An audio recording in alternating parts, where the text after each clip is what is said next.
Hi everybody.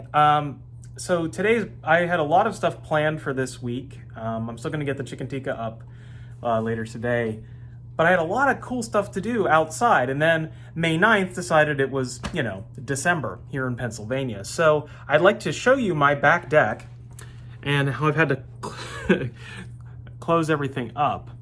Give me 1 second and I'll flip this around, see if I can do that here. Here we go. Look at that. Again, this is May 9th. And it's about 30 degrees, it's snowing. So needless to say, we're not gonna be doing any smoking or grilling today. But yeah, so enjoy your weekend and happy Mother's Day to everybody. I'll see you soon.